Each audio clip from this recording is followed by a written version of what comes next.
Yo, what up, world? It's your boy El Mo, the Universal Humanitarian. You already know.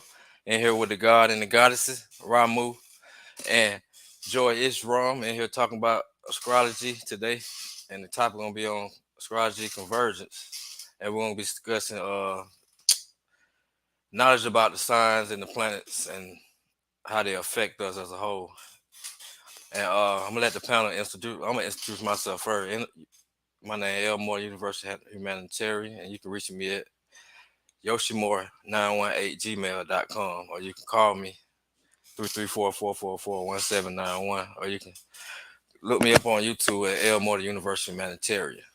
Now I let the panel introduce themselves.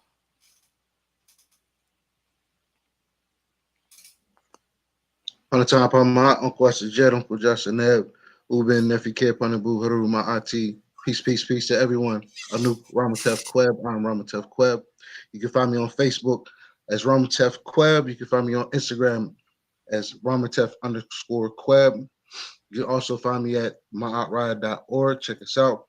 My Outride is the DNA of DNA. And today is going to be a very interesting dialogue for sure when dealing in this realm. And I pass it on to our main host.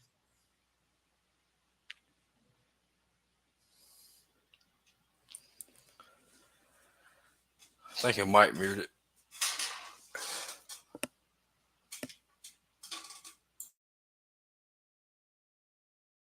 Yeah.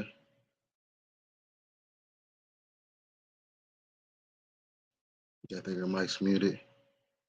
But let's see. There we go. Mike was not muted. My screen says, "Peace out from Karmic Dynasty. A moment of silence for my intro gratitude." My ticker has been below. I appreciate everyone being here this evening. We are going into the presentation. We are streaming live today on my Facebook page, Joyous Ram. We are also streaming live to the Facebook page of Elmore, the Universal Humanitarian, and my Facebook group, Karma Did What?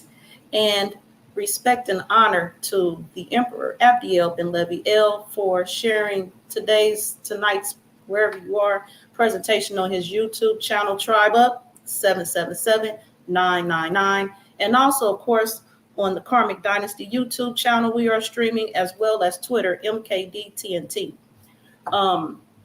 This evening Elmore is opening up with the intro. This is episode 3. And this evening, Elmore is going to start the introduction. We're going to recap parts 1 and 2 in case you missed them. The links are in the description below. And after the intro, we will be moving forward with continuing the planets this evening, starting with Jupiter, continuation from episode 2. Elmore, gratitude. Yeah, we're gonna start out by this image right here, which shows the 7 planets wrapped around in chains, which represent how all the planets are under the same dome and under the same control of the moon matrix. And I read the bottom description. Note they depict 7 planets representing the 7 chakras being imprisoned by the moon matrix. How strange is everybody is locked down now, less than a year after the prison planet image began appearing in Dragon Ball Heroes. Not only that, an image like this screams soul foreign matrix to anyone who knows anything about the parasitic beings called archons. An image like this is appearing speaks volume to the realization that we are not free as long as we are trapped within the reincarnation matrix, which is depicted by Saturn and the moons of Saturn, or our moon and the sun, which is all under the same dome. And we'll get to that later in discussion. You can go to the next image. Summer solstice.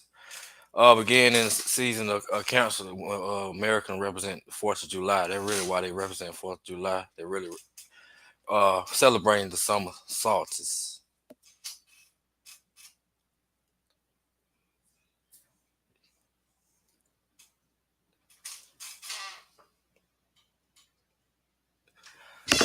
Yeah, this is right here. This picture just talk about the 4 cardinal points, which are represented by the ascendant, descendant, the MC, and the IC, which is Aries, Libra,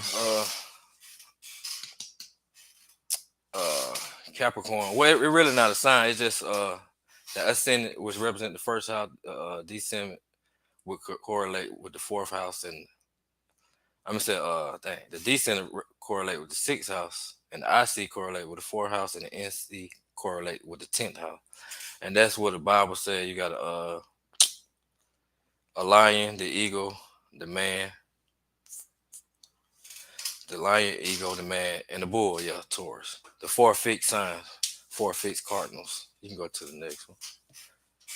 Okay, and for those who are unable to see the screen for whatever reason, or read right now, the screen says these are the four cardinal points of our year, and the representation is a cross. And the current holidays mark these 4 points of the movements of the sun. Right, which is where the Christians get their cross from, which represent the four cardinal points on the zodiac. Okay, stand by for me. All right.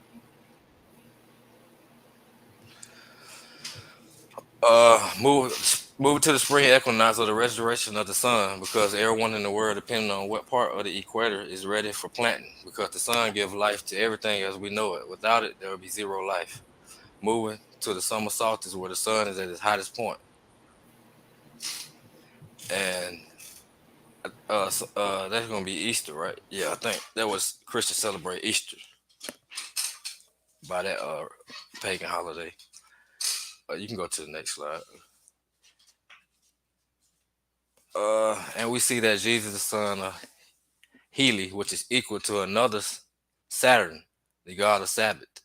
The view of a cross at the top represent the winter solstice, when the sun hangs on the southern cross, and it reborn every single year on December 25th.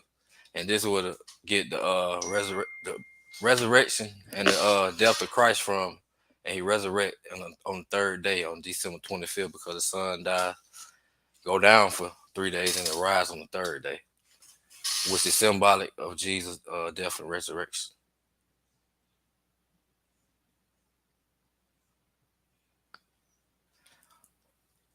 Yeah, this is image of all the planets that's up under the same dome, but within different regions of the same dome.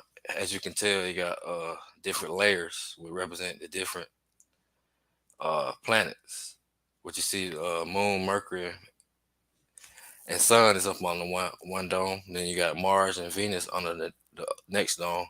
Then you got Saturn and Jupiter under the next dome. But as you can see, all of these planets are on the small middle part where you see Earth. That's Earth where we's at, right? And the outside of this, which is the concentric continent, will be considered the bigger Earth, or extraterranean, or extraterrestrial, extra land on Earth. And that's how you can get to other planets by literally walking, not walking, however you get there. You can travel on land to get to other planets, and it's portals to get to the different planets, to get through the dome, because nothing can enter the dome or escape the dome unless it have a certain frequency to enter or exit, or you travel through a portal or a stargate.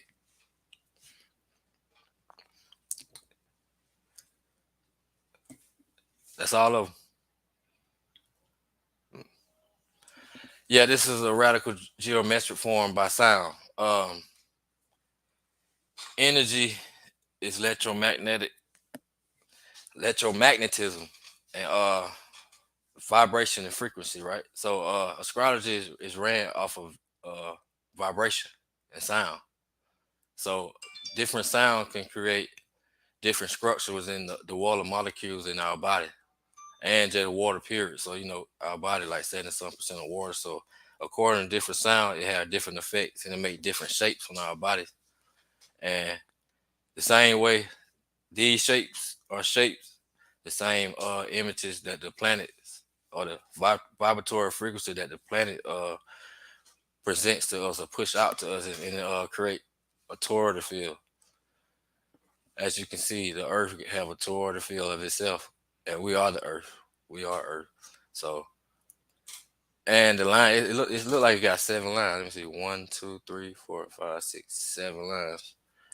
It could represent the 7 planets or the 7 chakras or the 7 main chakras, which there are many chakras within the 7 main chakras. There are thousands of chakras, but we have a magnetic field or aura around us the same way the Earth does, and it kind of like a dome. We got like our personal dome the same way the planet and Earth have its own dome also, and depending on our vibration and what we let in and what we let out.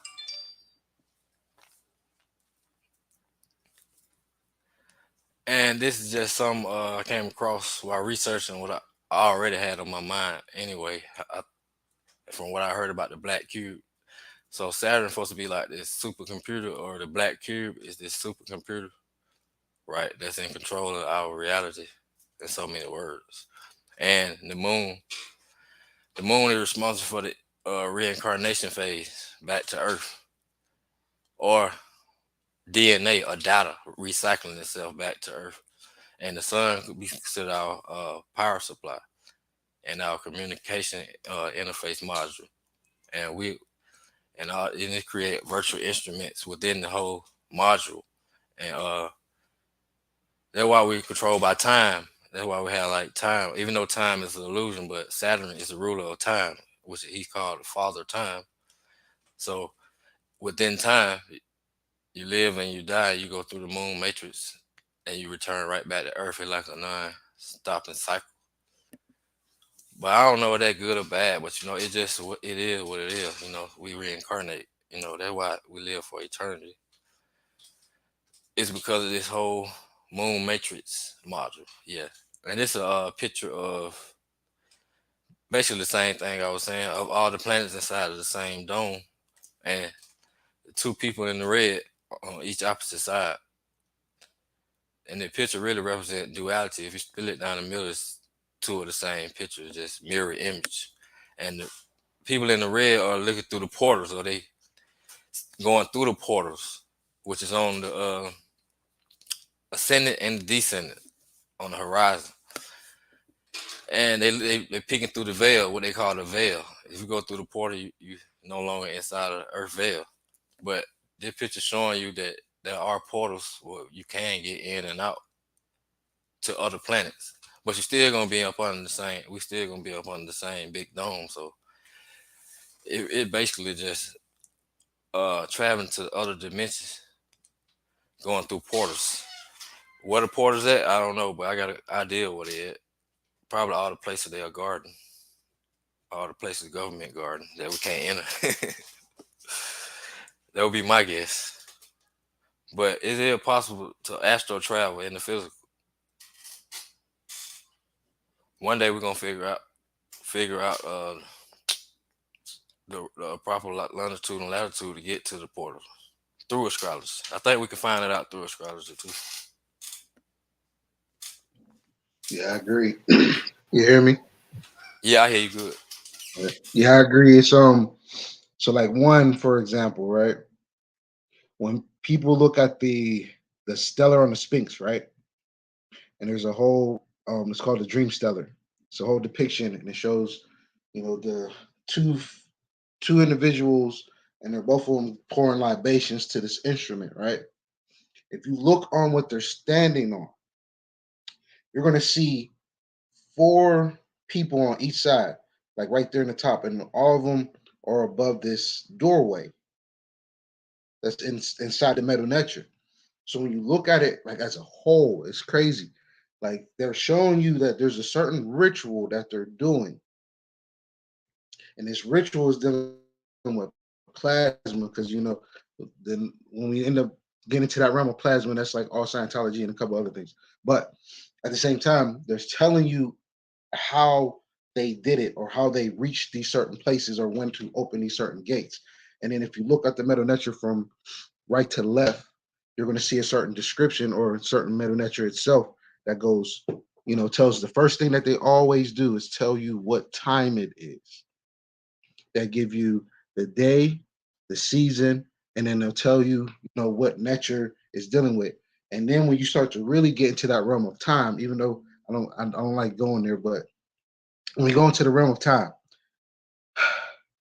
from my conversations I had today earlier, is dealing with this individual known as Jehuti and Shashat.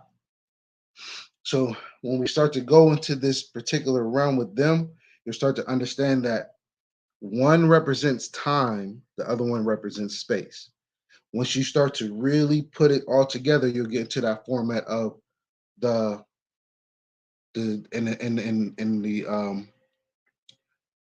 Kemetic pantheon, in a sense. You'll learn about who is Shu and Tefnu. Shu and Tefnu, Shehudi and Shashat. These individuals are the same people, same principle, just different in a sense. Like I was saying, multiverse talk, they're the same variants of each other. They both deal with time and space.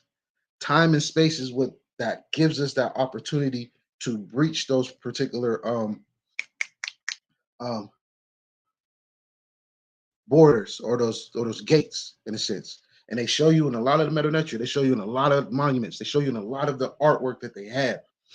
These individuals, especially dealing with the stellar, if you really look, and it's on the bottom, it's on the top right corner, they're going to show you numbers, they're going to show you um a certain period of time.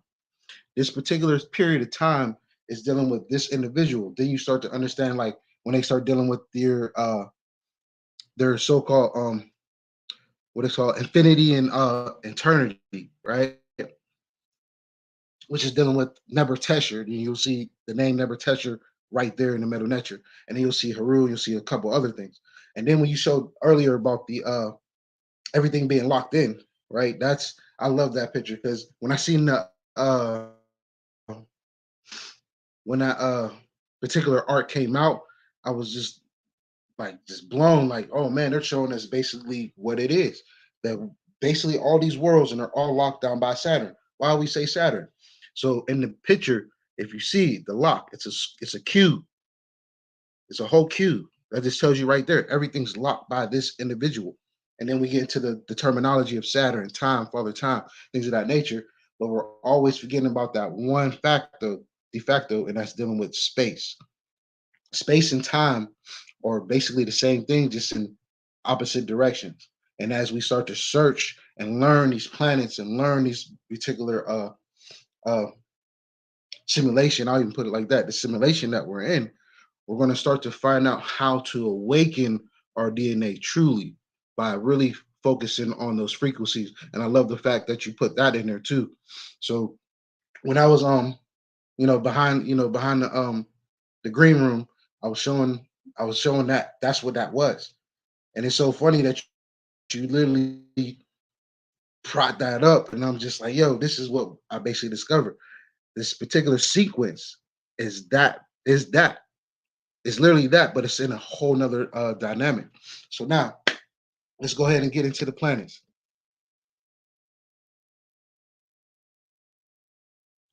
Uh-oh. You was fine. I just was setting it up because Oh, I my bad, see my I bad. didn't have that up here. Take your time. Go ahead. Oh, no doubt, no doubt. But yeah, so let's go. Before we get into Saturn, let's go ahead and go into Jupiter real quick. And we start to understand this particular part. So now going back into the metanetric part of things. So you have Newton Seb, right? Newton Seb is basically time and space, or Newton Geb, as some people will put it. So you also have them.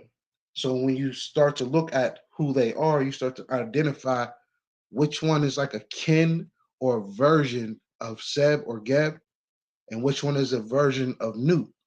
So when you have what? You have earthly style planets, and then you also got gaseous planets. So now we're in that realm of gaseous planets where we're dealing with Jupiter. And then you got Neptune. I think Uranus is one as well. I don't know about Saturn. Saturn is like half and half. I don't know. It's like a crossbreed. But at the same time, it's like when we get into this particular one, Jupiter is a very um great planet that brings a lot of luck because it has a crap ton of moons. And then like the one thing that a lot of us forget about is those moons that also correlate with these planets. Hence why a lot of excuse me, a lot of the energy that hits us, they're all dealing with them too, because they're like, like how I would say, like a microsurgeon, and it's just like my face is Jupiter, and these are my moons, and I'm just basically figuring out how I can compute you in a sense. So like Jupiter is in a sense like that, but its power derives from my understanding, it deals with a lot of abundance. It deals with a lot of luck. It deals with the things that we're able to expand as well as we can expand in others. It also can do the reverse de facto when you look at its symbol. It's sigil. Its sigil represents in the form of oh, it's not in there. I'm sorry. How do I look at its sigil?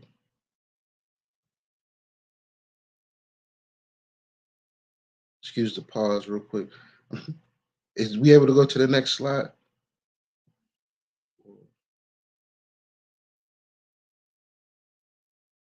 Or is this it? Okay, I see what you're doing. But yeah, before we go into that, go ahead, Elmore. Go ahead and speak about Jupiter. Yeah, Jupiter, known as the god of gods or the god of lightning and thunder. He can be considered. He represents the guru. Jupiter represents religion. He represents philosophy, knowledge. Like you said, he expands things. He represents expansion. Jupiter represents long travel, like state to state travel. Jupiter represents good fortune, abundance. Jupiter represents healing. Jupiter represents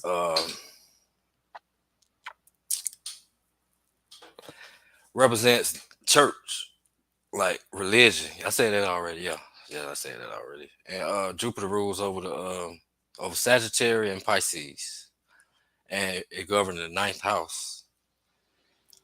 Uh, represent preachers and gurus. I think said that too. And let me see what else. Jupiter. Represent higher learning, higher law, like federal law and college, higher education, college and degrees and federal law, like taking a trial type of law.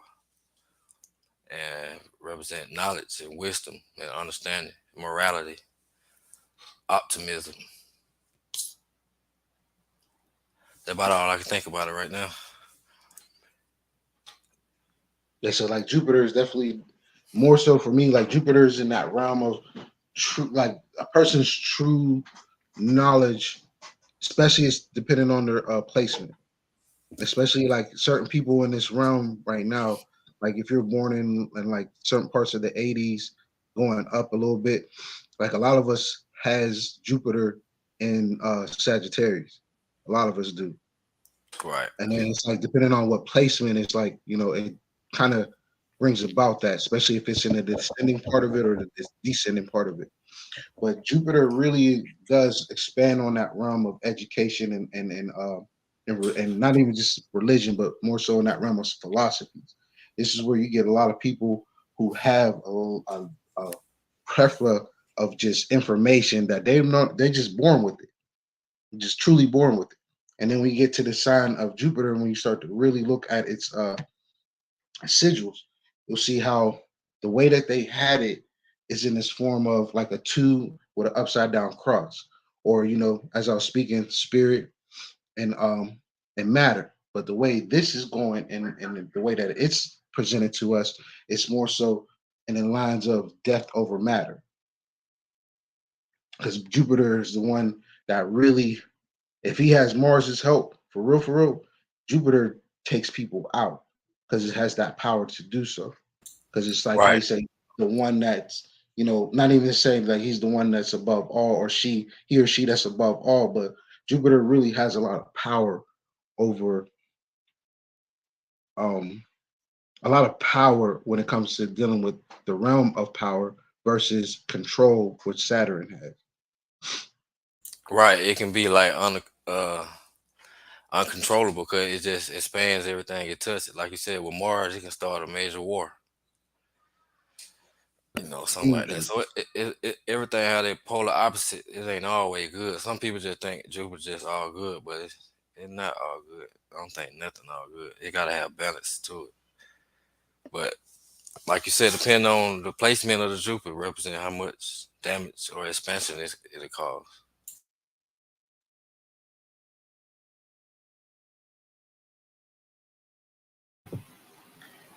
So I'm going to start off last on part one with the planets. I included some of the science from NASA, as one of the members of the audience pointed out. Again, we appreciate all comments. It helps shape the presentation and have us look forward into the ideas and perspectives of the audience. So we be here together building, and we appreciate your feedback. I actually have some feedback to share that someone shared before in part one series of the series. So Jupiter from the NASA printout, of course, some of us, we know it's the fifth planet from the sun. It's mostly gases, mostly hydrogen and helium. Its swirling clouds are colorful due to different types of trace gases. It features the Great Red Spot, a giant storm that has raged hundreds of years, according to them. Jupiter has a strong magnetic field, dozens of moons, and looks a bit like a miniature solar system. Now, Ramotev spoke on these numbers. And again, last time in part two, we had Empress Lulu here with us, and she was looking over my shoulder while preparing this presentation. And she said, Mama, that looked like a 4. So as I shared in part one, when I started my astrology journey years ago, I shared, these are my beginner notes. So I had the 4 over Jupiter, as well as a 2. And sometimes maybe a 7, we'll see that. So some of us see that, and other things in here. Also in here, I see where the cross, where the lines intersect, which represents the cross. And we talked about the cross in part 2. And either one of you want to talk about the cross symbol before I go further into the presentation?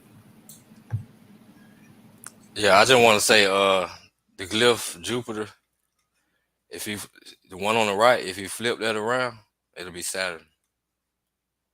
So Jupiter like polar aspect of Saturn once again. Yes, and actually in the presentation we will see that as well, definitely. And then, as they say in a lot of parts of history, in this sign we shall conquer. This is also something that they use and take from in different places of of cultures.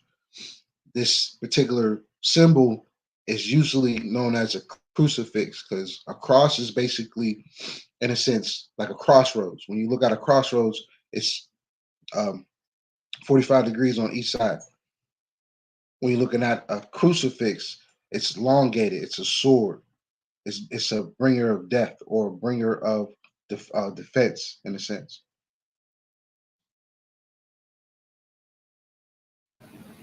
Do either one of you want to speak about, this is the feedback from the audience.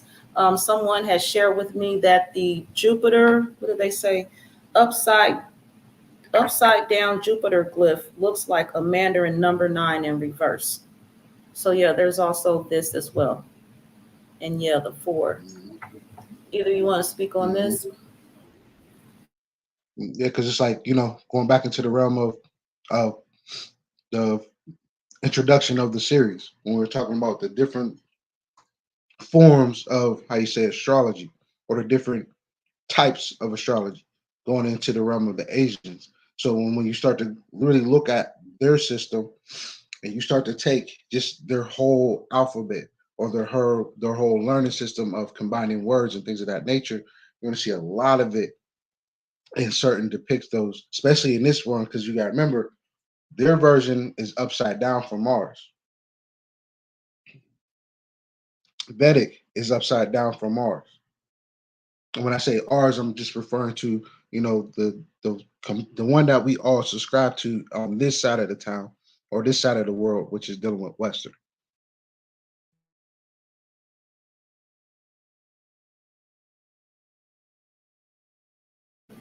Okay, that's interesting. I got you. We moving forward in the presentation to Jupiter's glyph.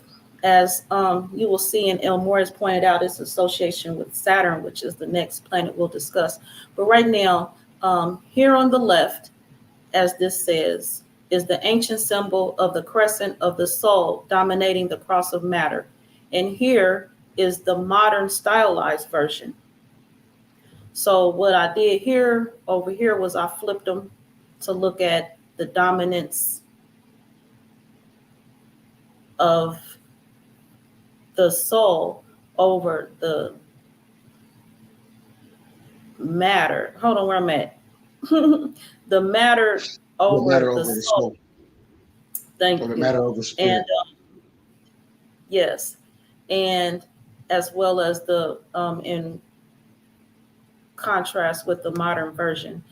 Um, anyone speaking on this right now? And the H, and the H. Okay. Um, we're gonna move forward here, and I'll to what my thought was if I get it. Next, we're looking at Saturn.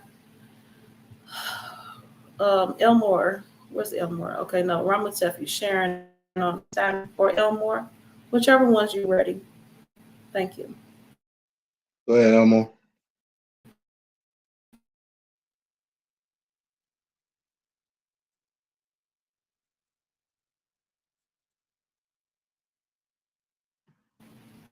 Elmore, your mic is disconnected because your mic is open. I can't hear you.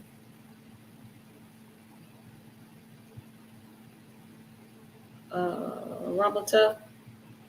All right, so now we get into the realm of Saturn, the one that controls things of that nature. Saturn is a very unique planet. And I say that because of, a lot of its power, or, when we brought its power to, in a sense of magic. So, for example, when you're dealing with Saturn, right? Saturn has a power of what is called its cube. Its cube is in a 3 by 3 basis. When you get into this realm, we're dealing with magic squares. This magic square power of Saturn is 3 by 3 by 3 by 3. And when you do the numbers and you put it up together, it shows you its control, or its cube, or the tesseract, as I like to call it. When looking at the sigils of Saturn, you understand that it is the upside or complement or the consort of what is known as Jupiter. And then when you get into the language, like for Jupiter itself, we go to the days of the week. Jupiter is dealing with the day we know as Thursday, which was what? Ta-da! Today, I go according to the Gregorians today. So we're dealing with Jupiter's day right now, which is basically in that realm of abundance. Now with Saturn, Saturn is something that's not to be dealt with, because this planet has a real uh, life changer for all of us, no matter what um, astrology you practice. Saturn has something that's pretty cool, which deals with the realm of 20, the numbers of 28, 29, and 30. There's known as what is known as a Saturn return. But in this case, when you're looking at the glyphs of Saturn, you understand that you got matter over spirit. That matter over spirit is basically letting you know when that time comes in for your Saturn return. There's something that you did in a certain time frame up to when you're 28. Because when you get to 28, that's when that mug comes in. But he really comes in at 27 because it's dealing with the number 9. Because originally, like I was saying, 33333, it deals with 27. It's checking on you at 27, and it's letting you know it's coming in. How does it let you know it's coming in? It causes you to break. Everybody on this planet, when it comes to that round from 27 to 30, something dramatic happens. Why? Because Saturn, what does Saturn deal with? It deals with your structure. Saturn has this power of structure, it has this power of certain parts of you that's dealing with what? Time. Hence the word Father Time. Then you go into the realm of its dominance of what is called society structure, or literally how you take power, and also in the realm of how do I limit myself and where do I need to break my limits. And then I'll pass it on to Elmore. Yeah, can y'all hear me now? Okay, yeah. Saturn, also known as Father Time, the God of Time. Uh, Yaldabaoth, Yahweh, according to Christianity. Uh, Satan, according to Christianity. The Grand Reaper represent Grand Reaper.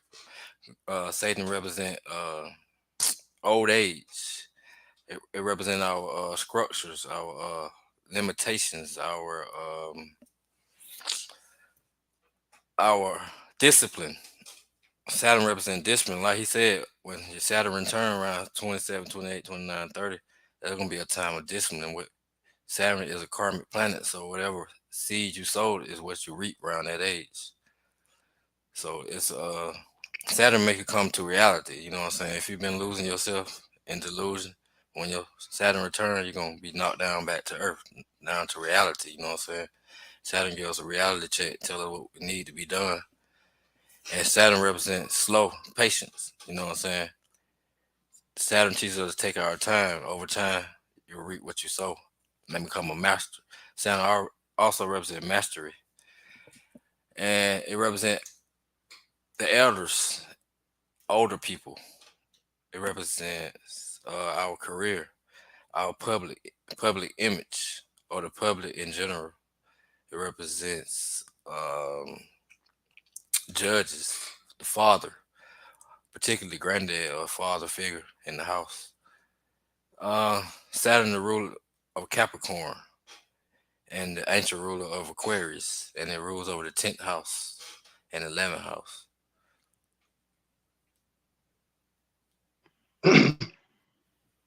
And then also, when it comes to dealing with Saturn, you're also dealing with the part of the body that it controls as well. Saturn is very important because not only does the 10th house display this, but Saturn does too. Saturn deals with what is known as your skin, teeth, bones, and nails. Basically, your biggest organ on your body. When this dude implements certain parts, so like if you have a chart, let's just say, for example, this is what I like to do with a person's chart. When I first look at it, let's just take mine for example. If you look at it, mine's is basically a Taurus rising, right? So that's basically where my head is at. When you look at my chart, you'll understand that my 10th house will be what? Aquarius. Or sometimes it will be a mixture of Aquarius and Pisces, depending on if you do whole sign or if you're just dealing with just strictly that house. So when you start to look at certain aspects of a person's makeup, you can basically figure out what type of structure this individual has. So for example, I have a Pisces / Aquarius structure. My Saturn is where? In Libra. So when it comes to that Libra part of myself, then we go into a certain part, particular details when it's dealing with that karmic part. That karmic part is very detailed in a lot of ways. And then when you start to incorporate the sigil, or if you start to incorporate its energy and how that square comes about, you can truly break yourself down because Saturn is that one that really is the one, how you say, is the puppeteer, and its energy is like the marionette because that's basically how they, in a sense, put it together. And then if you're dealing with the old school style is literally, you have to look at that first. Everything that's considered an ancient, you must look at that. If you just want to go straight to modern, that's cool, but you got to combine the both because there's the ones that you can see on a daily basis, and that's leading up to this planet itself, Saturn, Jupiter, and back down the list. You can go back, and review on part 2 that we did last week. But those are the ancient ones. Those are the ones that literally you can see. Once we go further into this dissertation, you start to learn about the ones that we're not able to see, but we know they're there due to, modern technology, hence the word modern astrology.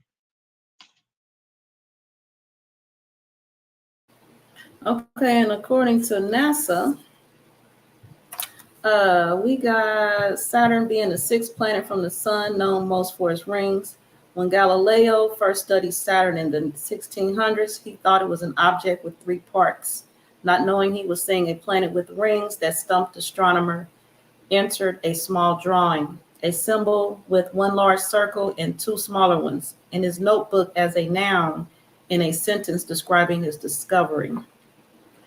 More than 40 years later, Christian Huygens proposed that they were rings. Um, the rings are made of ice and rock. Um, so Saturn's named for the Roman god of agriculture, and its orbit is 29.5 Earth years. Now, here in the presentation, and this is what I was going to share earlier, for those of us who are of symbols and how we see things, and Saturn in there, depending on how the glyph is drawn, we will see a number 5, a number 3, or a number 1. And as this glyph shows, and I also had them upside down based on the fact that, as you see, they speak of the modern version and the ancient version. So again, I'm stressing my point of how Western astrology, it definitely changes and adjusts. So in a world where some people want to get tattoos, there's going to be a day and time where your tattoo is outdated. So right now we're looking at Saturn's glyph on the left. It shows the ancient symbol of the crescent representing the soul or spirit, Ramatev, seeking to rise above the cross of matter. And on the right is the modern stylized version. And since we're speaking on Saturn, and Elmore mentioned the devil, Satan, I'm not sure, but we're going to look at that also. And again, as Elmore also mentioned, the significance of the resemblance of Saturn and Jupiter. And here, prepared in the presentation, is that comparison. And anyone have any comments, feedback before we continue into Saturn? More. Yes, Saturn glyph is a matter of spirit because Saturn represents the material world of the flesh, and it's a dry, arid, cold planet, which is symbolic. Well, it's a representation of winter. Yep, and yeah, winter will be considered hell because in the Bible it said there'll be scalding of the teeth. You know, like when you get real cold, how your mouth shake and tremble, Mm-hmm. which represent cold weather or cold atmosphere, which is Saturn based Mm-hmm. It's or the Satan. ice rings. And my bad, the devil reference I made is not with Saturn, it's with Neptune, but we'll get there. Ramatef, you're saying? I was complimenting what the brother was saying. It's like dealing with that particular part. And then if one of my favorite teachers, even though I've never met, but I've listened to a lot of his dissertations, and we're dealing with the brother known as Bobby Hemmett. When we go in that realm and you start dealing with that word Saturn, and he always says it in that format. I'm not going to repeat it, but if you know who the brother is, you know his format, and he says it just like that. As I explained it, just how my voice was. This, and this. You got Saturn, which is dealing with Satan, Sutan, Set. You're dealing with all that realms, dealing with just this word. Then what does that word also turn into? The day we know as the favorite day of most people's day and a work week of 7 days, it is Saturday, people. Saturn day. And if you really go in there, you got, Set day or Satan day or Satan or Sutan day. You feel me? It's just a plethora of different. Oh boy, it's going to go deep with that one. But Or the Saturn main one, Saturn claws. yep, Saturn Claus. Yep, Saturn yep. claw, like Santa Claus, Santa Claus. Saturn Yep, claws. Santa Claus. Yep, exactly. And you got the whole depiction of the chakras and things of that nature. And if you go into it, he also will tell you. And I truly understand what he was speaking about. You're in the center and you got Solomon's ring, You also have the 12 zodiacs, things of that nature, and every zodiacs have these particular angels, demons, whatever, so on and so forth. And then when it comes to that part of schizophrenia, as I was explaining, I think I said in the first part one, in the realm of that realm of schizophrenia, if a house is destroyed, if a certain part of yourself mentally breaks, that mental break is dealing with a certain part of your house. You have three mansions. And I went up there, but you have three mansions in each one of your houses. Those houses are dealing with what? The deacons. Each one has 10. And then when you go into that realm of legions, right? And he tells us about legions. And we understand legion means 10,000. So for every house, you have three legions. And then you just go around in all the 12 houses and you start to go about. But I don't want to go into that realm. I really don't want to go there. But just getting how deep that stuff goes when you start to really play, well, not even play with Saturn, but when you start to really go into Saturn, because it deals with a lot of yourself and especially with the psyche. Because, like I was saying earlier, puppeteer in a sense. And then we go into different, histories about Saturn. You understand that we used to revolve around Saturn. Now we're revolving around the sun. And then once you get into the whole flat and globe theories, then you start to really see how that's been taking effect. And that's mainly when the gravitational pull going forward and backwards with the sun. And then when when Saturn had its time, it was doing that same type of power or power struggle. And then you got the realm where you start to understand that, our different beings come from these different planets. These different planets, like Pluto, for example. Pluto is a planet that we used to live on before we came here. And you'll start to look into that when you look into different, stories that were, they're missing, but they're all written on the wall. Like we can take, for example, King Tut and that dynasty, or we can go to other dynasties, or we can go to different parts of Asian culture and dealing with their particular deities of certain people. And as we go further, I'm gonna see if I can put it back up. Hold on one second.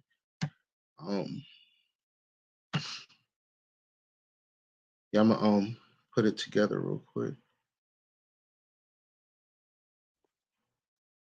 While the Hamet is coming back. But yeah, just speak more onto Saturn for me, please.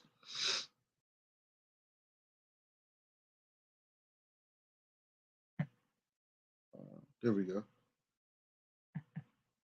Trying to put it back up. Yeah, Saturn. Saturn is a very karmic planet, and depending on the placement in the chart, it describe what type of career, how your career area of your life will be. It explains grandfathers and older men in your family, like father figures in your family. It represent like government officials. Yeah, that's what I left out. Government. Saturn represent the government. Uh, Saturn represents what else? Our duties in life. Uh, Saturn. That's why Saturn called the devil because it disciplines us. Like when we think we can get away with whatever we want to do, that's when Saturn come in and play the role of the discipliner, or the punisher. That's another word for Saturn, the punisher. Which everybody look at that as evil or the devil because nobody want to be punished, but it's a part of the universal order.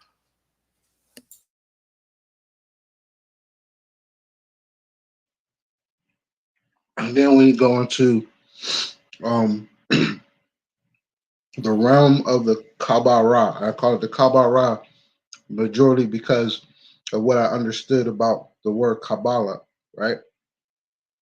So Kabbalah is showing you these particular placements, right? So if you get the book known as one of the Sheba Ra Nefer Amen, a lot of his work is amazing. So when we get to that realm of Saturn, known as the Shechem, which is Shechem is basically like power, right? Dealing with that particular placement. That placement is dealing with on that side when you're talking about that left hand and right hand path, depending on how you're set up, depending on where your Saturn is at, or when it comes to the zodiacs of where it's at, you start to understand. This is going into that realm of the mind, because you understand when you look at the chart, you have the whole aspects of your mind, from the visual to the frontal lobes to the back lobes. Those frontal lobes deals with the spirit and the physical, while the back lobe deals with the um, emotional and I don't want to give bad information. Give me 1 second. Emotional and um, what is it called? Emotional and mental. Those are those particular areas that set up to your chart. So if you look at your chart and you look at your mind, and you understand that this is where your rising sign is at. And between your rising sign on the left hand side, depending on, or the right hand side, depending on how you see it, whatever one that you see, how your mind goes either counterclockwise or clockwise, will let you know how your process of your mind or your left or right brains functioning. These are just things to, like, kind of play with Saturn a little bit, or a little exercise. So it's like when you understand those parts of the physical, the spiritual, the emotional, and the mental part of yourself, when you start to really take that into account and understand that each one of these sectors is dealing with what? Three zodiacs, and every part of your lobe of your brain, or basically your head. So going back into the part of schizophrenia and things of that nature. Well, I was telling you, when it's certain parts of your brain, that's why they always tell us to protect our heads in a lot of ways, especially the spiritual part of our brains. You start to really identify how things start to come, especially if you can see Saturn in the sky and you know what sign that Saturn is in. When you see that, it's going to all come to you very, very, how you say, the downloads is going to be very real. I put it like that. Right, right.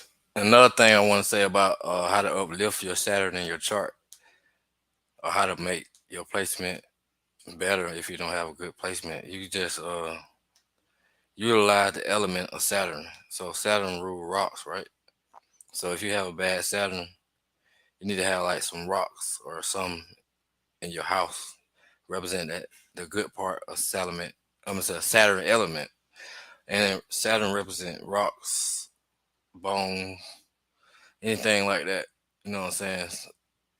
That can uplift your Saturn energy in your chart just by having those elements around, the Saturnian elements around you. I forgot what all they represent, but it represent rocks and other stuff too. That's just Mhm. one thing. Dealing with crystals is like in the realm of what is called grounding. It's like a real true form of what they call earth bending, in the sense, as I like to call it. This is basically earth bending, because when you learn how to do that, it's more so you be outside, sit as comfortable as you can, get an object or either between a rock or a crystal, and you will use that, and you will understand its weight. From its weight, you'll understand how it's going to operate once you put it down on the ground. And then when you focus that same type of feeling or energy into that, it's like using Saturn's rays, in a sense, or its moons, to learn how to move that rock. So it's that same type of concept to what, as the brother was explaining, is to use that element. It's like moving rocks, or just use yourself in a manner of grounding, because it's like we're dealing with all this: the hair, the teeth, the nails, your bones, your whole skin. To utilize that power is all about grounding. Right. And another way I forgot I left out was helping the elderly, like helping the older people that raise the energy of the Saturn in your chart too, like helping the elders.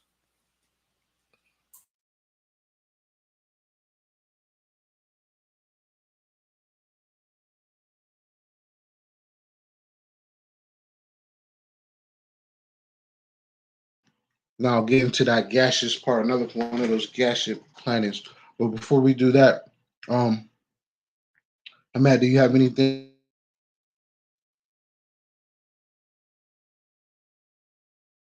No.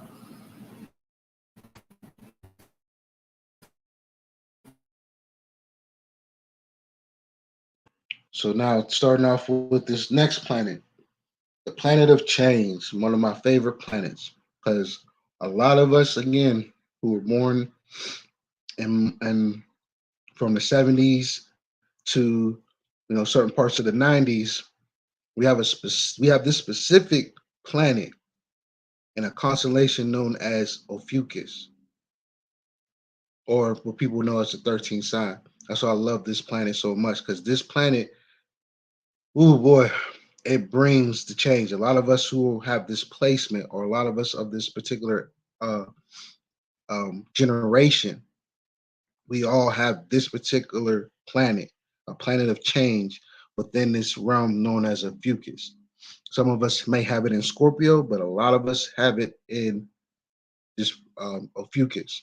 Ophiuchus is dealing with that Christ energy, as we explained in part one a little bit.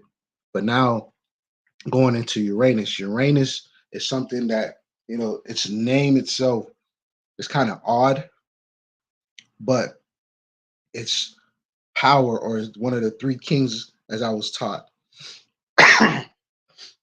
One of the three kings that I was taught. You have the three kings that are Uranus, Neptune, and Pluto. These are the three kings, or how you say the three wise men in a sense as well. But these three have more power than all the rest of them, because one brings change, one brings another part of the spiritual aspect, and the other one brings destruction and rebirth. So Uranus is like destruction and rebirth, but it's more so in the realm of what is known as being rebellious. Now I'm gonna pass it on to the brother to explain more on Uranus. Yeah, Uranus, known as the sky god. Uh, Uranus rules electricity, from what I learned. It rules electricity. It governs astrology, astronomy, aviation. It governs science, technology. It represents our freedom. It represents experimentations. It represents our progression. It represents like modern day or new. It represents unique and originality. It represents rebellion, like he said, and it represents sudden events, sudden shocking event, and it represents our liberation. And we're coming into the age, not quite yet, but we can still feel the energy of where we're coming into this age of technology and more people developing the practice of astrology, and which we were already familiar with astronomy. But see, we see technology is upgrading daily, and science is too. And science is finally connecting with spirituality. How we almost entering into the age of Aquarius, which is ruled by Uranus. Uranus is ruler of Aquarius and ruled the 11th house in modern day term. Aquarius represents anything new, anything different. So like me, I got Uranus and Sagittarius. So I probably rebel against religion because Sagittarius represent religion. But I don't really rebel against it. I just want to see some new and the truth about it. So that's very Uranus energy. Try to bring some new modern times into the ancient literature. And Uranus represent networking, uh our friends, which the 11th house governs friends. And let me see. Oh yeah, it represents accidents too. Because sudden change, accident comes with sudden changes. You know what I'm saying? And what else it represent? Genius. It could be you can represent, see how genius you are, or how smart, intelligent you are. You know, represent like airplanes, UFOs, unidentified objects, uh, science discoveries. I already said that, and electricity. That's about it. Yeah, and then with that whole 11th house, let's go ahead and talk about the one of its biggest tools, and that's dealing with the 11th house. And the 11th house also represents um, parts of the Ethernet, as well as the um, zodiac known as Aquarius, which is its ruler as well. So you have that part of Saturn and Uranus as its two particular power structure or powerhouse. Uranus has a lot to do with how this era is transforming. So, for example, in Western, they'll tell you that Uranus is in Taurus, and then in basically in dealing with nowadays time is dealing with Aries. So when you start to put those two combinations in, when we're dealing with Taurus, it's talking about changing a lot of our habits. But when you start to really look and see where it's at in Aries, you start to see like what's really happening. And you take the certain zodiacs from different astrologies, like for instance, Uranus and the sign of the dragon, because the dragon is dealing with the Eastern, and that's dealing with Aries. You also have Uranus and Aries, and then you also have Uranus and Taurus. And then in Vedic, it's probably also in Aries as well, or I forgot the name that they use it for. And then you deal with the Kemetic signs. You can either deal in the terms of Western or in a sidereal in a sense, and you're dealing with a certain particular deity known as Kanum or Amen, or if we go to Taurus, you're dealing with Ptah or you're dealing with Heharu. These particular names or these deities all correlate with these zodiacs as well as these planets. So, like in the Orisha pantheon, you have Uranus who rules Aquarius. And then when you think of who Aquarius is, and while we're in the season of Aquarius, we're dealing with the Orisha known as Shango. So when you look at the planet Uranus, understand that Shango energy. A lot of Aquarians or a lot of Shangoians, and that's a word I just made up just now, but a lot of these individuals are very royalty like. The reason why they have this, even though I'm going into zodiacs real quick, but that same energy of Uranus is that same energy of why certain people have feelings of logic versus just, emotional feelings. That particular planet helps you decipher that, and especially depending on where it's at in your chart as well.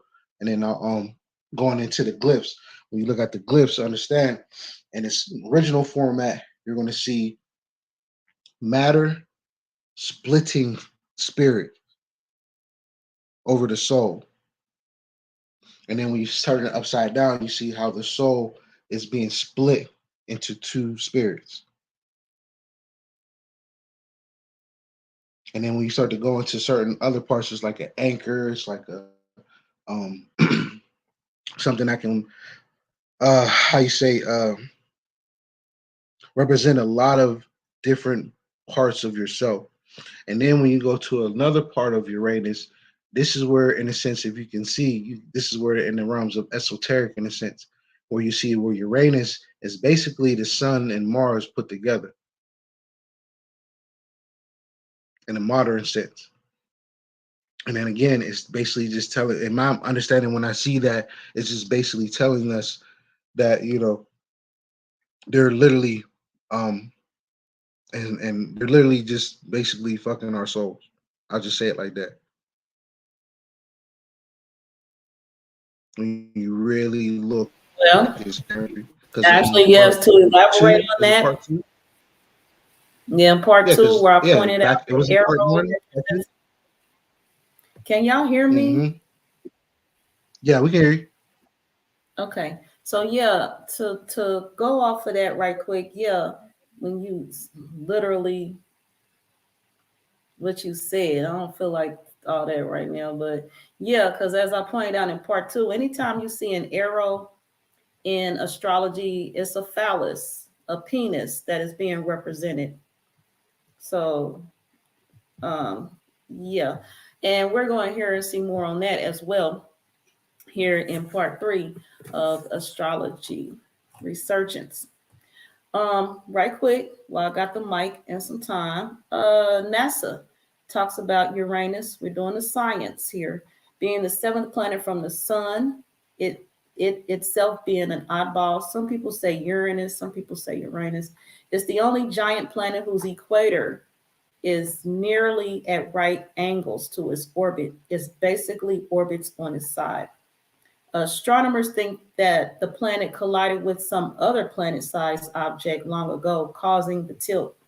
The tilt causes extreme seasons that last 20 plus years, and the sun beats down on the one pole or the other for 84 Earth years.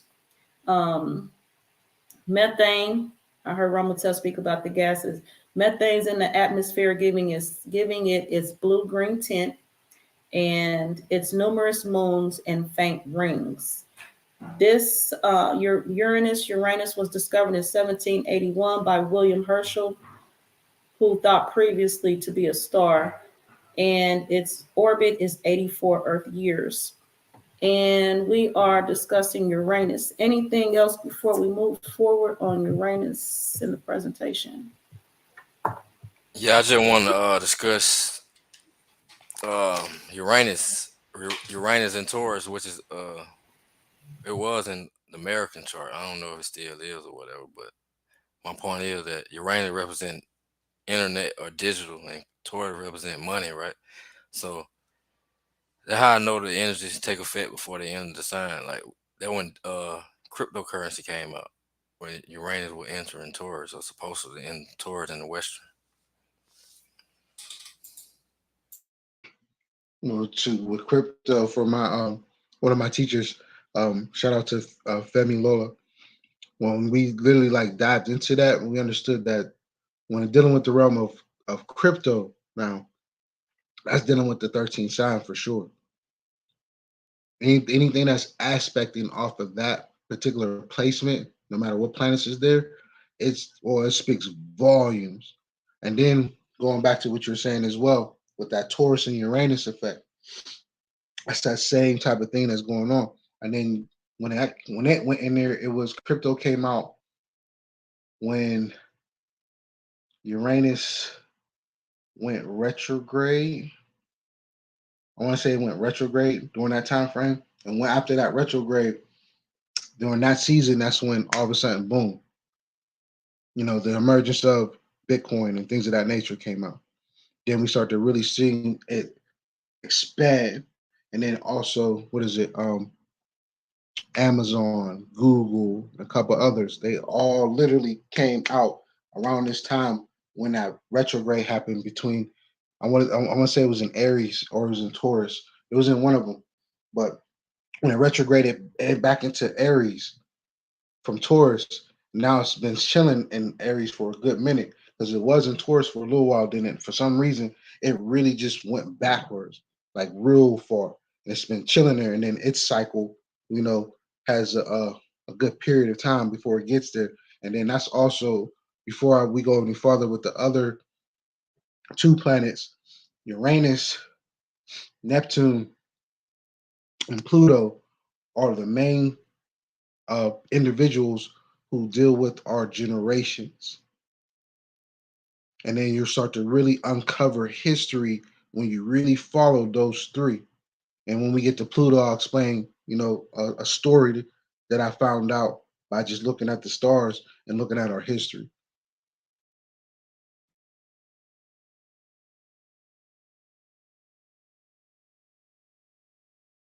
So now we're moving on to Neptune. And Neptune, according to NASA, lets us know it's the 8th planet from the sun. And some of you probably like, duh. But in times like when my grandchild is watching or looking over my shoulder while I'm building presentations, this is important to some people. Neptune is also known for its strong winds, sometimes faster than the speed of sound. Neptune is far out and cold. The planet is more than 30 times as far from the sun as Earth. It has a rocky core. Neptune was the first planet to be predicted to exist by using math before it was detected. Irregularities in the orbit of Uranus led French astronomer Alexis Bouvard to suggest some other might be exerting a gravitational tug. A German astronomer used calculations to help find Neptune in a telescope. So Neptune is named for the Roman god of water and is orbit is 165 Earth years. And the panel says,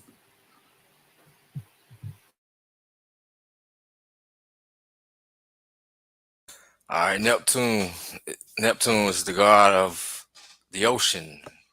Neptune represents our emotional sensitivity. Neptune represents sacrifice.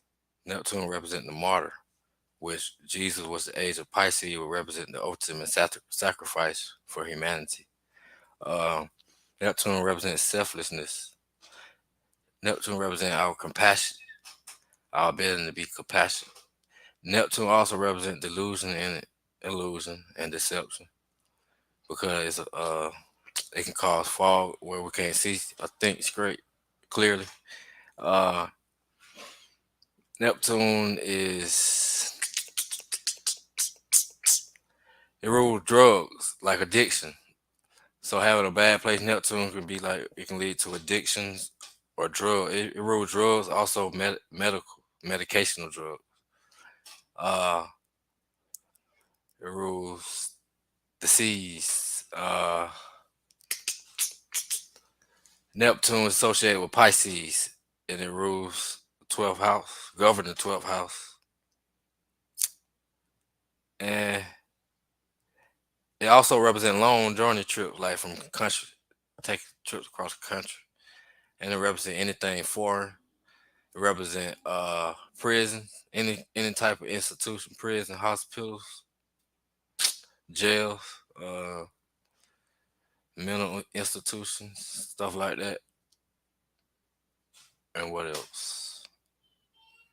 And the collective conscious, to me, it represents because of 12 house, it be representation of the collective conscious in my eyes, and it's a big factor of intuition and the fantasy. Like you can get lost in your fantasies if you have like a weird Neptune and Jupiter too. But let me see what else. Neptune. Oh, it represents arts, and that's about it. And then along with that, Neptune deals with what I like to call luck, real luck. It also deals with a lot of sorry, where I can put it. Neptune deals with a lot of your dreams. I'll put it like that. Neptune is a communicator that's like a tuning fork that goes from the spiritual world to this world, and from this world to other worlds. Neptune is that connector to it, and depending on where you have it in certain placements of your chart, you'll start to understand a lot of your how you say your spiritual upbringings. And definitely when that Neptune is rising in the horizon, then that's just like, for me, you're a person who's definitely not from here, because Neptune really shows you how much spiritual gifts you can obtain. They're also the ones that's like embedded in yourself already. As you start to like literally connect the dots with other planets, and then goes into the realm of the dream world. So this is a little thing that I like to teach people. So when dealing with your dreams, I think I was talking about it in part one. So when you're dealing with your dreams, you want to deal with the fact of the housing system, going from when the sun rises to the sun falls. So wherever the sun is at in the transit part of things, like for instance, some people say it's Pisces and Aquarius, right? So wherever Pisces and Aquarius is at, that's sunrise. So depending on when you go to sleep, it's the whole clock. In that realm of where you're sleeping, that's where Neptune grabs you and puts you in a sleep. Most of us are not sleeping much because going into that realm of Doctor Strange Multiverse of Madness. A lot of people who do not have dreams, and it's mainly because they're the only version of themselves. Versus a lot of us who have dreams and have messages because we have been here so many freaking times. Those people who cannot sleep are people who have not been here for a long time. And then when you're dealing with Neptune, and you start to people who go, cannot dream yeah, people who or cannot sleep. dream, correct.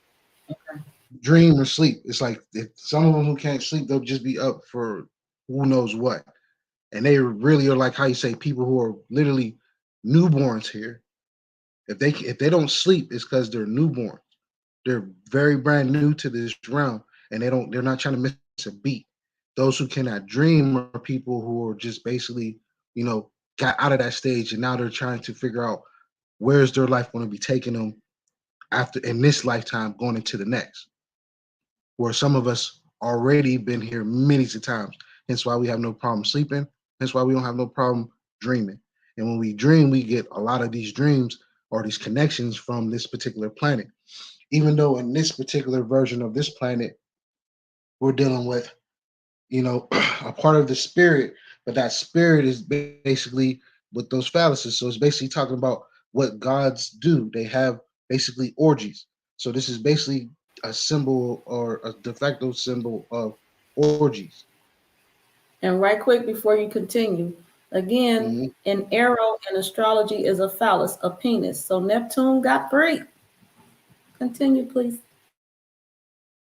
And those 3, like, you got 3 of them, it's a whole party. There's like all those major gods in a sense when you're dealing with the brothers, Hades, Zeus, and Poseidon, right? That's what they all represent in certain parts. Their names is like Jupiter, Pluto, and Neptune. So with Neptune, is dealing with that whole water factor, and it's the Triton. And when we go into the Triton part, which is the next part in the slide, then it goes relating back to Saturn. But before we go in, you had anything to add, Elmore? Nah.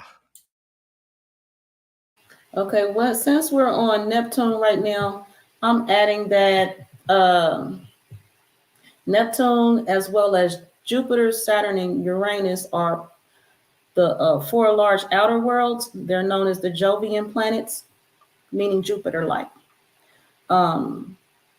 They are all huge compared to the terrestrial planets, and because they are gaseous in nature rather than having rocky surfaces, though some or all of them may have solid cores, astronomers say.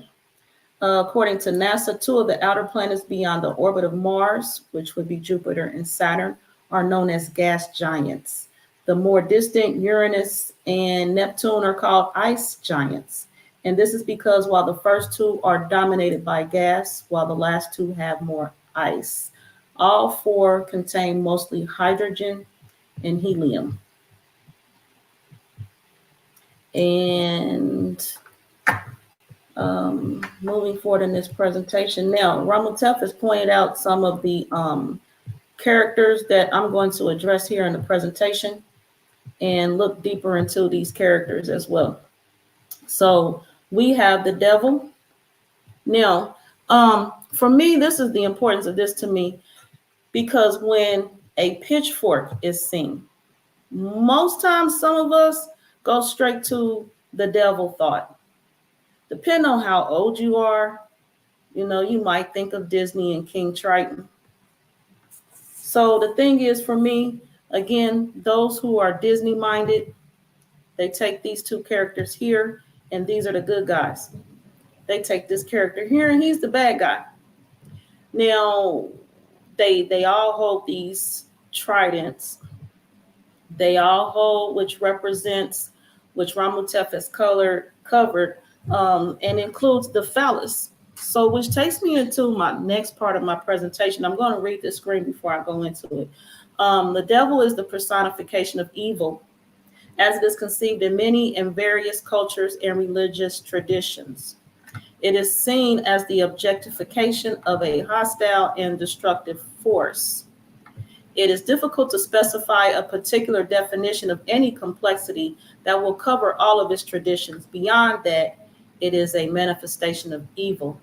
It is meaningful to consider the devil through the lens of each of the cultures and religions that have the devil as part of their mythos. Now, of course, the bad guy. Terrible. Now, let's look into the bad guy. I'm going to share with you all why the devil must have to be a bad guy. First of all, Anyone want to share with me what the color red means? We can all take our time. I have time. And while we do that, anyone want to share color red, what its meaning is? Okay, like, go ahead. I can't see. Well, in my opinion, red represents the root chakra. I'm gonna say it represents the root chakra. I think what it represents fear. Mm-hmm. Well, it's but uh the heart chakra is really red from my understanding, and it Okay. represents love. But some way everything vice versa. So red now represent fear and evil, in my opinion. You know. Yeah, red to me represents power, lust, action, passion, destruction. I think I said love. But I'll say it again. Love, desires, um, pride.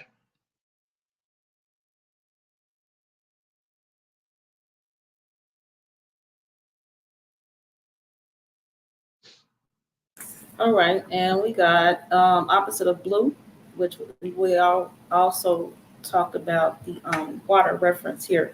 So when it comes to this symbol here, and its three parts, according to the Bible and its relation to it, this could represent the Father, the Son, and the Holy Spirit. Also, with that being said, and the clues that the note the aspects that Ramatef Queb added, um, as far as the three phalluses and what it relates to. And so then in adding back in the Bible comes the know thyself tool. The Bible alone warns not to study astrology, but it is full of astrology. It is like astrology. The stars. And there are many examples that we have shared so far in this series, and we will continue to share the Bible aspects in relation to astrology, although it warns us people to not study it. Now, because the Tamahus, who I'm gonna reference them tonight as, use this Bible as a tool, they would be the ones that in this culture we would look at that put the shame, the evil, and all the other attachments to the devil on his back. Now, um, so if these glyphs and symbols are so bad that the Bible warns against them, so then why isn't astrology banned? If with this being like a church country in some areas, why there are some people in the church who study astrology. You ask them what their date of birth is or what sign they are, they gonna pop you out with that answer right quick. But the very Bible warns them and many others to stay away from astrology. And at the same time, going further into my points, this red, that envy, these positions, the power, all this stuff that has been spoken on represents the dominance of the melanated man. So from my study, anytime the devil, you see him or he is referenced, that is an attack on the melanated man. Being as how we look at the history and the symbol of phallus in the civilizations, many of us already know that the melanated man is the envy of other cultures because of the size of his phallus. So let's look at this tail right quick. This right here, this arrow out here on his tail, that's actually when the term Satan get thee behind me comes into play. It is because they don't want to hear about or think about how they are lacking in the front. So what they want the melanated man to do is put that behind you, like get it out of my sight. So this devil character they created, they put the phallus behind them.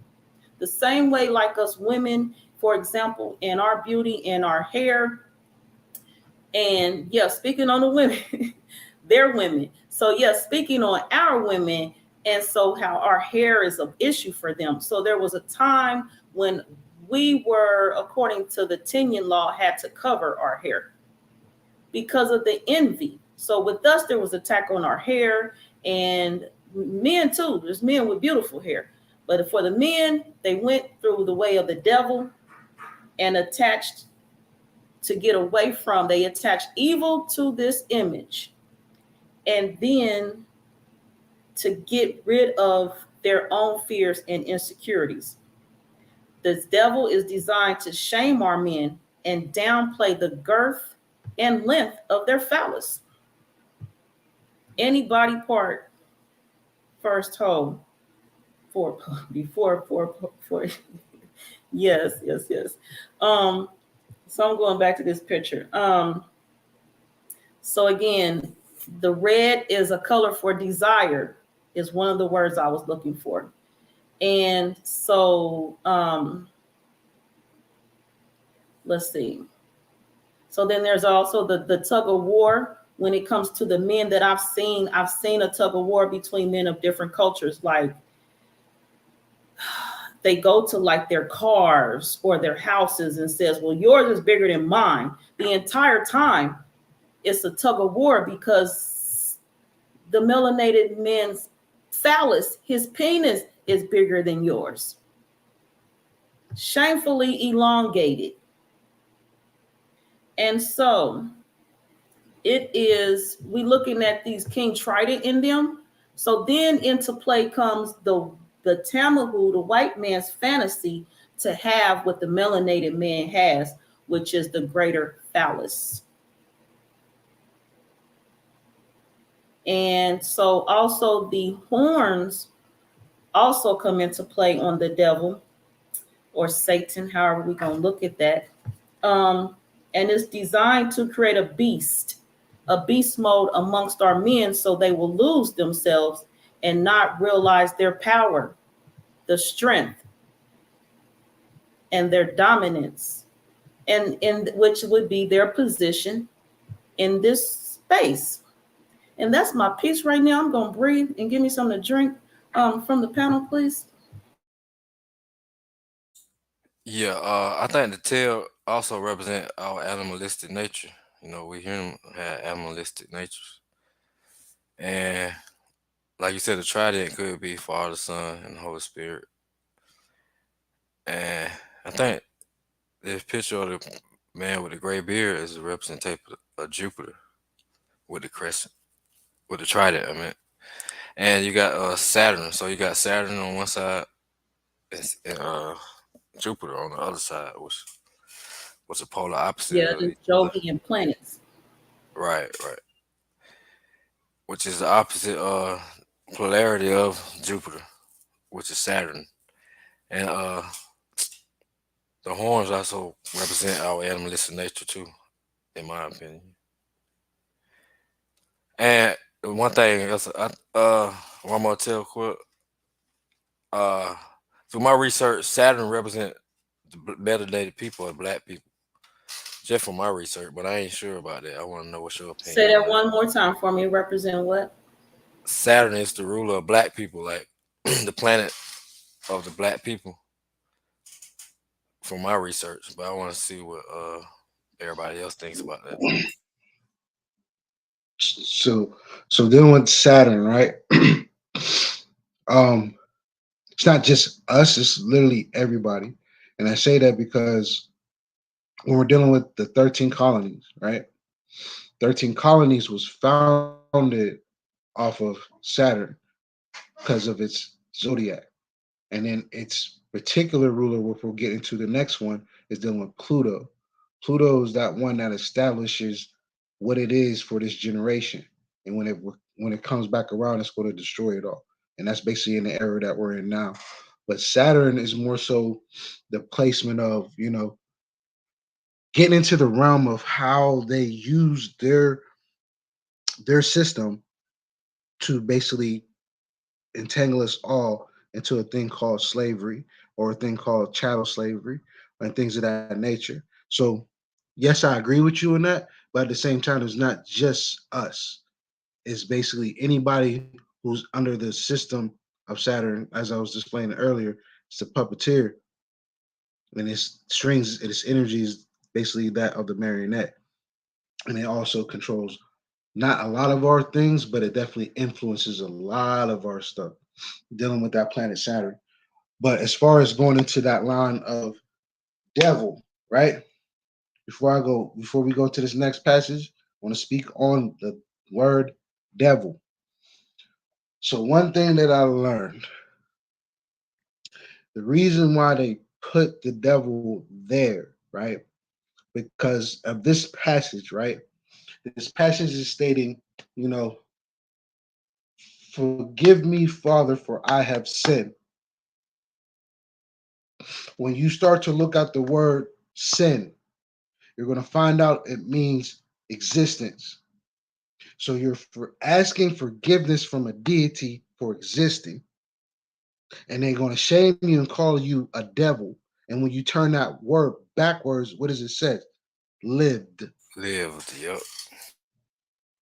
They're trying to shame us for existing when we came here to experience. And that's just, and I'm going to stop right there. And the word father also represents Saturn, just by the word father. Father, exactly. All right, now this next passage introduced on in here by Ramatef Quell. We got astrology, as I mentioned earlier, is becoming popular with many people regarding it to be a source of wise counsel. What does the Bible say about those who consult with astrologers and use astrology as guidance for their lives? It's in the Bible, Isaiah 47, verses 13 through 5. All the counsel you have received has only worn you out. Let your astrologers come forward, those stargazers who make predictions month by month. Let them save you from what is coming upon you.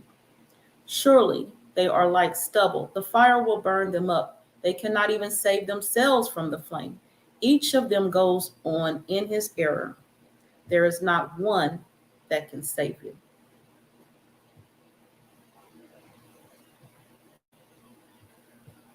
Yeah, I made a post with that exact Bible verse on Facebook.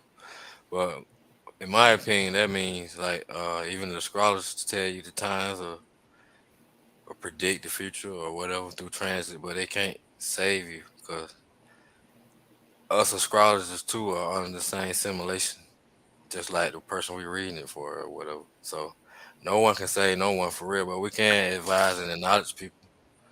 But I think it mean by no one can be saved is about everybody is upon the father times, the Saturn, moon Saturn matrix. Even we can't be saved. But I think it's a way we can be saved. Like in my opinion, the astrology chart is prominent for afterlife too, not just while you're alive. It's great for afterlife because it's really your GPS for afterlife, your way to travel through the astral plane. Is that the You know what I'm North saying? Node? No, it's just Nah, saying the chart itself. yeah, the whole chart itself it probably a diagram, a chart, a way you're supposed to flow through the ethers after death or after life. That's just my Mm-hmm. opinion. That's what I come to the conclusion and think of. I'll be putting two and two together and shit. So, Yeah, I'll be thinking cause of South Node and North Node as a past life and next life. right. And the zodiac is a stargate on its own. You feel me? So the squares and the triangles are like GPS of your stargate. That's just my Mm-hmm. opinion. Cause I think everybody had their own uh direction towards their destination. I don't think everybody go on the same path, but everybody end up at the same source, but different paths. You feel me? Mm-hmm. Like for myself, like I use like when to help direct a person to their path. Like it's like you can use the North Node and South Node, but what you really want to look at is your fourth house. And this is why it's so important to understand, whole sign within their chart. So when you're looking at whole sign, we're talking about you have the wheel, and it's split into those 12 sectors. In every house, there's at least 2 signs. Those 2 signs represent your mother and your father's line when you're dealing with that fourth house. We're talking about that ancestry of that connection from your past life as well. From there, it's like dealing with the crossroads, because the crossroads is a very important dynamic in a lot of, especially in the Yoruba pantheon. That crossroads means a lot. So when you get to that crossroads, instead of having it here, you have it like here. And he's dealing with that in a sense. So you're dealing with your, basically your path. Either if it's either right path, left path, it depends on you. But when you look at it, it also connects to the 10th house. And when you look at that 10th house, you're going to see basically that star family. Because when you're dealing with clockwise system, everything is basically flipped. The first house is the 12th house, and going up there is the 4th house as well. So you understand where you come from to where you're going, and then on the earth, where you're coming from and where you should be going, or where you learn the stuff from. Just like with the South Node and North Node.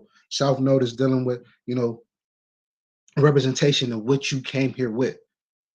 And you got that North Node that's basically just directing you to where you should be going. But a lot of people are misplacing that particular one, and not understanding that Chiron, wherever Chiron's at, that one tells you your purpose. When you really deep dive into Chiron, you understand that Chiron literally shows you where your purpose is going. And if you're lucky enough to have your North Node going there, it just speaks a little bit more volumes. And then depending on what placement or house it's in, it's going to even speak more volumes. But as we go into the next part of it, I'm going to explain what this next planet, what this next planet or sometimes it's a planet, sometimes it's not. Let's talk about the dwarf planet. Go ahead, Ramatel. All right. But to me, it's like, no matter if you call it a dwarf, it still has the word planet in it. So it's a planet to me, because you ain't about to tell me when I was a kid that, oh, yeah, there's all these planets. And then all of a sudden, when I'm out of school, you want to tell these children, oh, there's no such thing as Pluto being a planet. That's just and crazy. I took the time to learn in the acronym where the placement of Pluto was at. I didn't do all that work for my health. Goodness. I know. You feel me? Like, you want to tell my generation it's a planet. You want to tell the generation before us it's a planet. The generation before them, it's not a planet. But these 2 generations, my generation and the generation before me, they're the ones that know as a planet. Then you get to the 90s, closer to 2000, and they tell them, oh no, it's not a planet. Get out of here, people. Please, just stop. And then we start discovering modern times. There's multiple dwarf planets out there. And in the ever-changing world of astrology, they beat and wiped them out all one day and say, ain't no planets. Who knows what they're going to do? Hence the reason why we're here. Astrology changes people at the whim of some man in a lab coat. Calm down. We're going to Pluto. All right, so according to the NASA coats, they talk about Pluto being the 9th planet from the sun. It's smaller than the Earth's moon. Its orbit carries it inside the orbit of Neptune and then way out beyond the orbit. From 1979 until early 1999, Pluto had actually been the 8th planet from the sun. Then on February 11, 1999, it crossed Neptune's path and once again became the solar system's most distant planet until it was demoted to dwarf planet status. Now, who got the lab coat and the badge and the ID that says you've been demoted? Bad planet. You're small now. You're small. Moving forward, these people's crazy. Pluto will stay beyond Neptune for 228 years. Its orbit is tilted to the main plane of the solar system, where the other planets orbit by 17.1 degrees. Discovered in 1930 by Clyde Tombaugh, named for the Roman god of the underworld, Hades. We still in that realm, huh? Its orbit is 248 Earth years. Panel.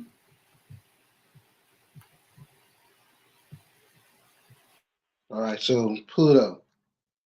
Let me tell this.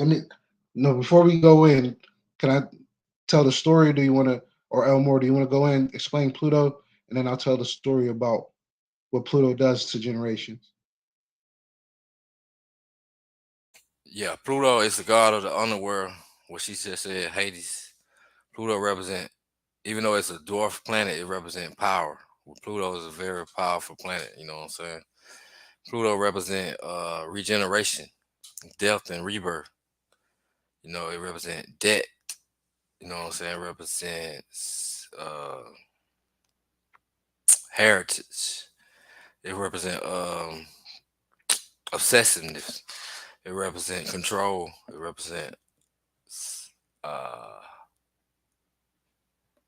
control, death, rebirth, taxes.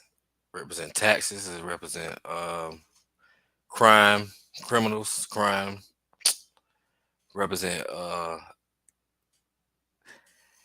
it's the ruler of Scorpio and the ancient ruler. I'm gonna say it rules Scorpio.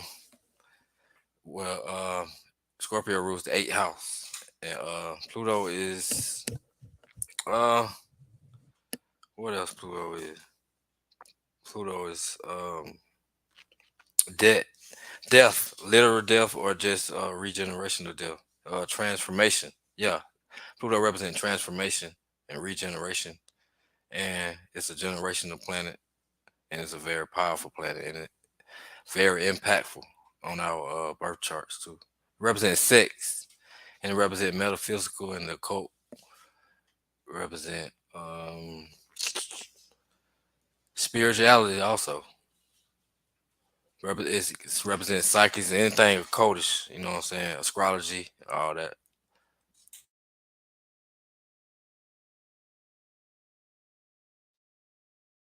And then looking at the symbol of or the sigil of Pluto, you understand like there's a whole bunch of different ways. When you look at it, you see the on the far right, you'll see the esoteric version of it, the way that they would write it out, especially in like um certain magical description, right?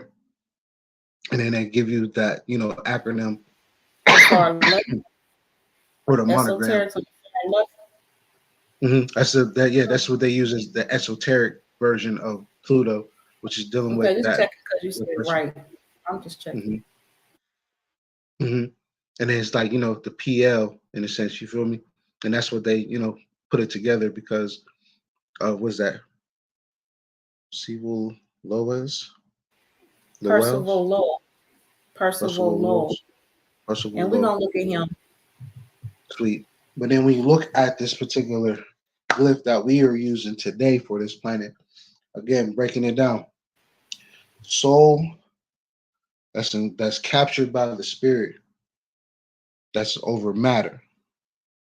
So when you start to look at how much Pluto has an effect over your soul, and either in the flip version or even in its regular version, it gives you its particular energy that it does to everyone. And then as we go through the generations, I'm gonna start off with the generational influences or how they use these three generational planets, because you gotta think about it. And earlier in the dissertation, Ishram described the time frame of when each one of these were discovered.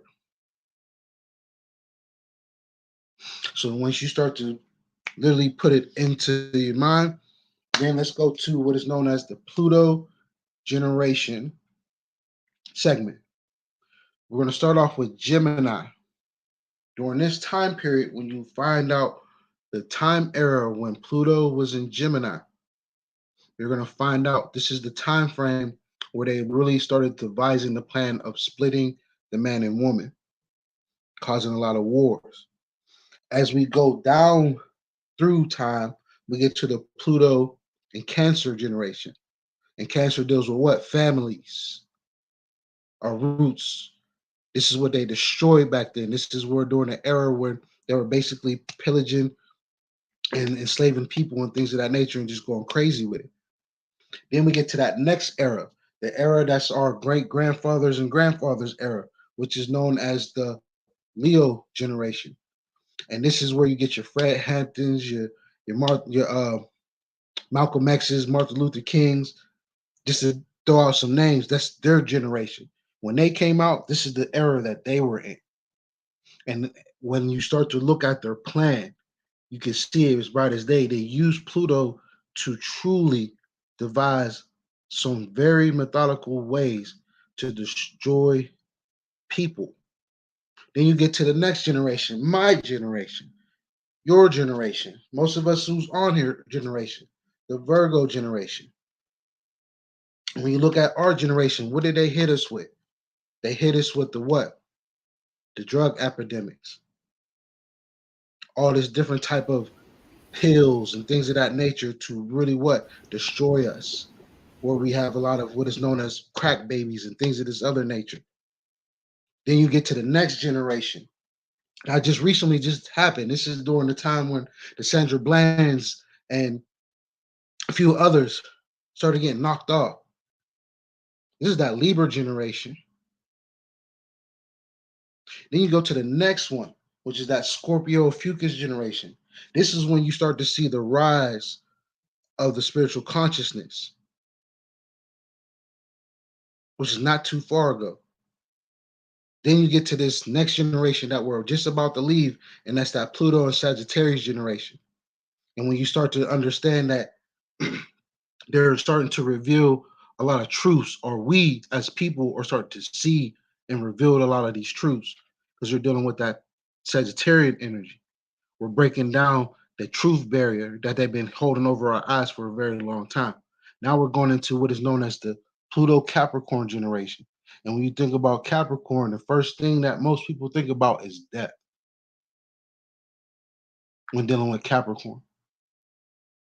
So when you start to look at their plans is to basically what? Destroy certain governments, certain systems, certain things that's dealing with the internet. People who are coming to an uprise, they're here to literally get to that form of taking us out. And these generations, these babies, you see how they're turning up now.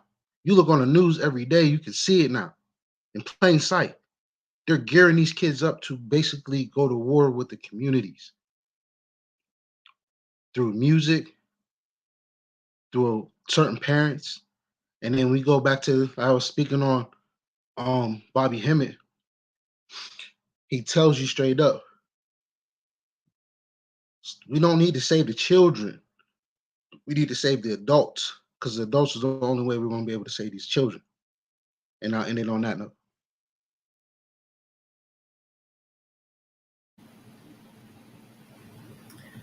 All right.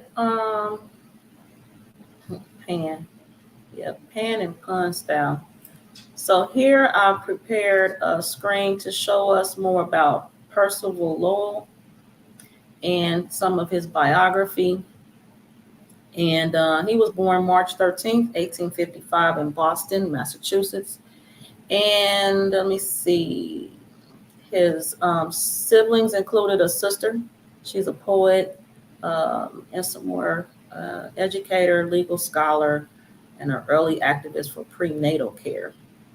And so moving forward over here, although some more about his theories. Although Lowell's theories of the Martian canals of surface features of Venus and of planet X are now discredited, his practice of building observatories at the position where they would best function has been adopted as a principle.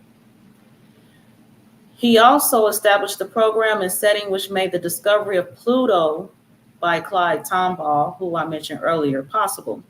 Lowell has been described by other planetary scientists as the most influential popularizer of planetary science in America before Carl Sagan.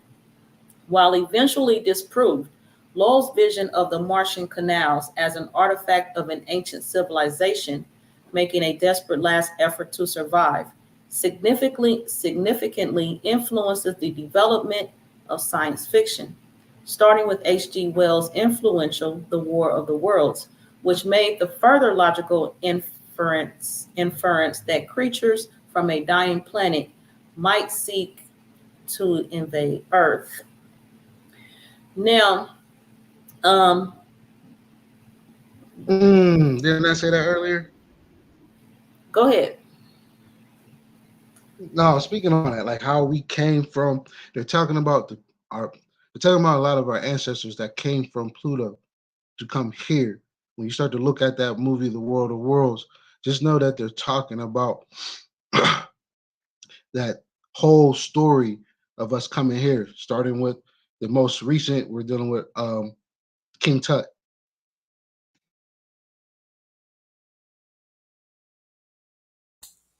Right, and one more thing about Pluto, I forgot to mention.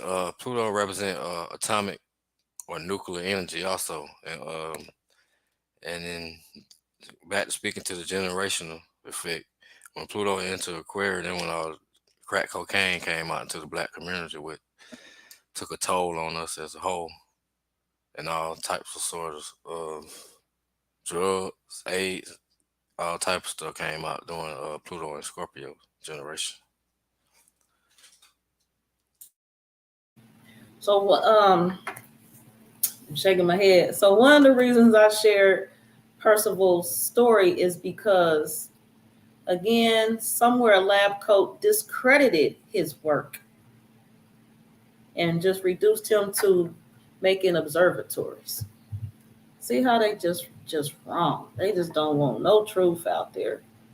Um, so right here, this is speaking on constellations a little bit, and I'm gonna read this before we leave.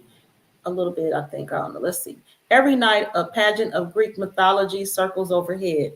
Perseus flies to the rescue of Andromeda. Orion faces the charge of the snorting bull. Botes herds and bears herds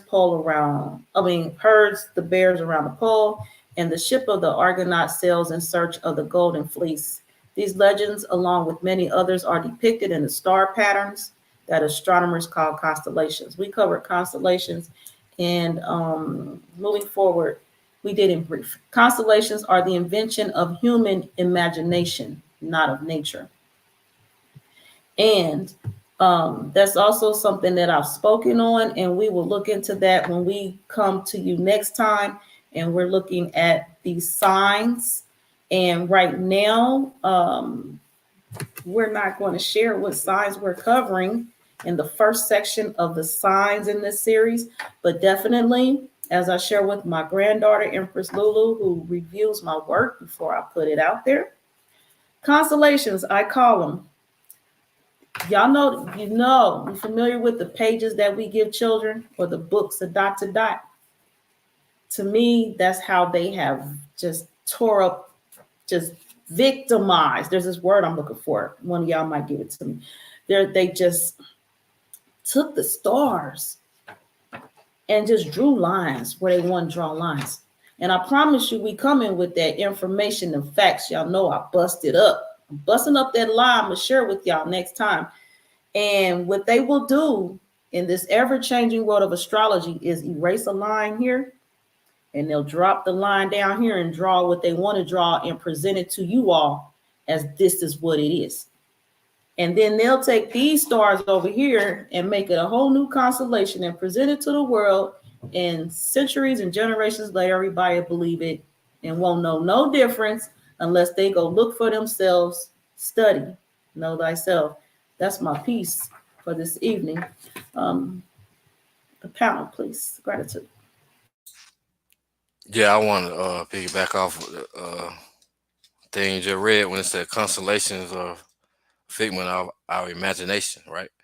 So I found out that the constellation, like the sign Aries, is not aligned with the constellation of Aries.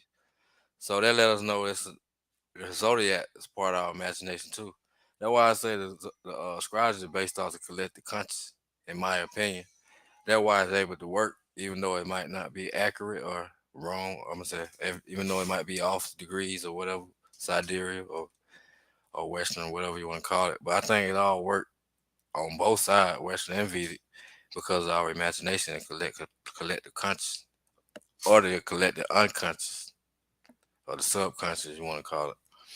And yeah, the zodiac not even in line with the constellations. So you know what I'm saying? They put them where they wanted to be, like you just said. They put them where they wanted to be, and they draw them how they wanted to draw, which hold a special energy signals would basically benefit them and not us, because we lost in the sauce.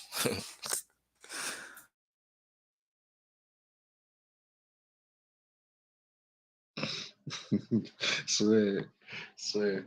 And that's like, dealing with the part. So I'm gonna use a prop real quick because this is like, you know, the best way that most people know me for is basically when it comes to dealing with this back of this particular calendar, right?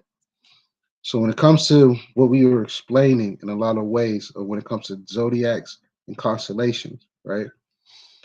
The degrees of each one, I can't even get my fingers right. The degrees of each one that's on this outer ring is what we all know it to be. I really can't do this. There we go. So outer ring, that's them 12 signs that we are all used to. Now we're starting to evolve ourselves into what is called knowing the certain star patterns or certain groups of stars that we are collecting in our consciousness without using the lines parts. There's a certain symmetry that connects to in this zone, but it's more so how the sun reacts, how the planets react. The planets are the only thing that we honestly, future wise, is the only thing we're going to have to deal with, to be honest. Because when you start to really find out the signs or slash constellations of zodiacs are not real at all. They're not real. The only thing that's real in this realm or this particular part is the planets and the planets only. The planets are the ones that carry these particular aspects of these so-called signs, zodiacs, constellations. And then from part one, just remember, signs are basically dealing with energy signatures or ones and twos, binaries. So when we come into the words of helping ourselves break from their trap, we're dealing with zodiacs and constellations right now versus what is a real sign. And then as we close out, my closing arguments or to myself is we gotta get we gotta get away from their system, people. That's just my opinion. We just really gotta get out of their system because that's what's really keeping us in this whole paradigm shift of madness for sure. They have us split into different versions all in one body, and it's time to get ourselves basically back into our mental space or our time space. So I'll leave you with myself, Anuk Ramatev Kweb. I'm Ramatev Kweb. You can find me on Facebook as Ramatev. You can find me on Instagram as Ramatev_Kweb. You can also find me on my website as the maatraya.org, the DNA of DNA. I appreciate everybody's time. Thank you for being here. Yes, sir. And you can find me, Elmore, the Universal Humanitarian, on Facebook. You can look me up on YouTube, Elmore, the Universal Humanitarian, or you can hit me up on my email, yoshimore918@gmail.com, or you can call me if you feel like talking. And I want to say I appreciate the time, spend with y'all, dropping their good knowledge on the people, what I'm saying? It's an honor to be here. Yes, sir.